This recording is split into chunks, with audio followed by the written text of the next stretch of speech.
avec Jean-François qui dit bonjour Jean-François. Bonjour Jacques.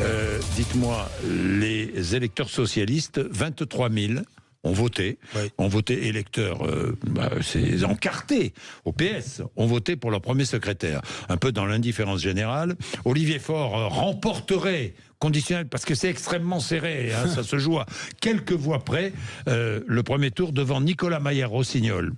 Je parle conditionnel, remporterait. Jean-Jacques, 23 000 électeurs, de quoi est-ce qu'on parle au juste Le premier secrétaire sortant, il revendique donc, allez, on va donner les chiffres quand même, 42%, devant son challenger Nicolas Maillard-Rossignol, le maire de Rouen. Qui dit, lui, qu'ils sont à 41, 41. Touche, il est à 40%.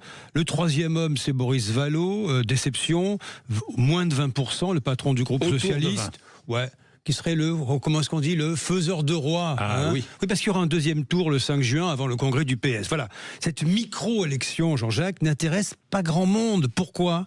Parce que le grand parti de François Mitterrand n'est plus, nous le savons, parce qu'il n'y a pas de présidentiable identifié parmi les trois prétendants, contrairement à la bataille précédente, quand même.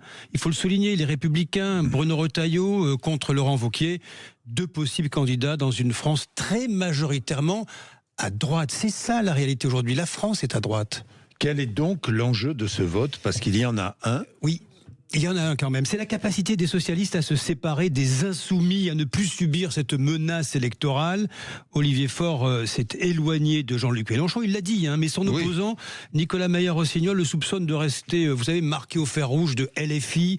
Il redoute que ce PS baisse la garde, cède encore pour les municipales, se range derrière Mélenchon à la présidentielle.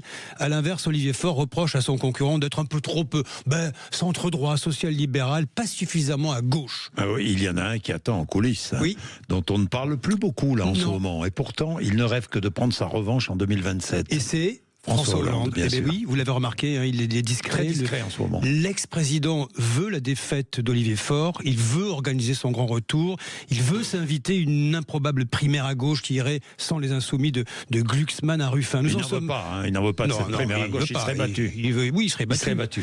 Alors vous savez, nous en sommes là dans la vie politique, des socialistes empêtrés avec une extrême gauche radicalisée, des républicains qui courent après un RN qui caracole en tête tout puissant, un ancien macroniste, un ex-PM, Premier ministre macroniste, Gabriel Attal, qui court lui après la droite avec ses propositions, vous savez, sur le voile contre l'islam politique. Le Premier ministre en exercice, François Bayrou, vous l'avez dit, qui rallume la mèche de la TVA sociale. Le président Emmanuel Macron, qui veut s'éviter la grande claque. Vous me passez l'expression, Jean-Jacques, la grande claque avant la fin de son règne. Pardon, il a pris quand même, j'ai été très surpris, 3 points dans les sondages, il est à 29%. Oui, mais bon. Bon président, mauvais président. 71% mauvais, bon président, 29%. Comment bien finir le deuxième quinquennat, c'est la grande question. Et puis vous savez, les électeurs, ils restent dégagistes, ils attendent la solution miracle.